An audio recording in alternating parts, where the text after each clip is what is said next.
मुट्ठी भर चावल से ईद कैसे मीठी कर सकते हैं। ईद स्पेशल खीर रेसिपी में आज बताएंगे। खीर बनाते हुए खीर कभी बहुत थिक हो जाती है, कभी पतली रह जाती है।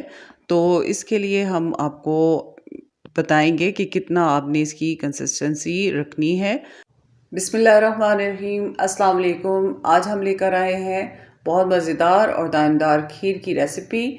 और इसके लिए हमने ले लिया है 1.5 किलो दूध और एक मुट्ठी के बराबर हमने ले लिए हैं चावल, या आप ये कह सकते हैं कि 1/4 कप हमने ले लिए हैं चावल। और साथ में हमने ले ली है 1 कप चीनी। और यहाँ पे हमें 25 बादाम की ज़रूरत होगी। 4 अदद हमने इलायची ले ली है। चीनी के साथ हम बादाम और इलायची को पीस लेंगे। और यहाँ पे आप देखें कि हमने पीस लिया है। और चावलों को भी हम ग्राइंड कर लेंगे, लेकिन चावल हमने इतने ग्राइंड नहीं करने कि ये बिल्कुल पाउडर की शक्ल में आ जाए। हमने थोड़ा सा इनको दरदरा सा कूट लेना है, पीस लेना है। और इनको फिर पानी से अच्छी तरह से धोने के बाद हमने फ्राई पैन में इनको डाल दिया है। फ्राई पैन को थोड़ा सा हमने ग्रीस कर लिया था ऑयल से। और उसके बाद हम इसको फ्राई कर लेंगे और इनको अच्छी तरह से ड्राई कर लेंगे। अब देखिए इसमें कोई पानी नहीं रहा। दूध को हम चूल्हे पे चढ़ा देंगे। और हम ये दूध चूँकि बॉयल है, लेकिन इसमें जो है आप देख रहे हैं कि क्रीम फुल इसके ऊपर नज़र आ रही है। तो आप बगैर उबाले हुए भी दूध ले सकते हैं। और चावल जो है हमने इसमें शामिल कर दिए हैं। जब चावलों में अच्छी तरह से उबाल आ गया था तो हमने इसमें शामिल कर देना है अब चीनी और बादाम और सब्ज़ इलायची जो हमने यहाँ पे पीस के रखी हुई थी। खीर बनाते हुए खीर कभी बहुत थिक हो जाती है, कभी पतली रह जाती है। तो इसके लिए हम आपको बताएंगे कि कितना आपने इसकी कंसिस्टेंसी रखनी है, ताकि ये आपको सही नतीजा जो है वो खीर का हासिल हो। तो हमने और भी बहुत सी रेसिपीज़ जो हैं वो अपलोड की हुई हैं, खीर की, गाजर के हलवे की, गजरेले की।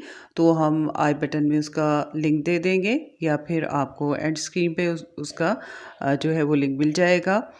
और डिस्क्रिप्शन में भी हम ज़रूर उसको ऐड कर देंगे।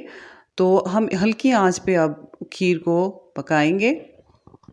और इस पे चम्मच जो है वो आपने चलाते रहना है, ताकि खीर जो है वो नीचे पैंदे के साथ लगे ना।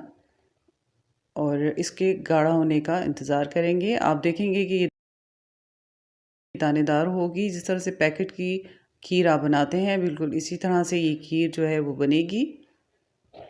और इसका बहुत ही लजीज टेस्ट होगा। तो ये आहिस्ता आहिस्ता जो है वो गाढ़ा आप देख रहे हैं कि हो रही है खीर। और आपको ये दानेदार नज़र आ रही है खीर।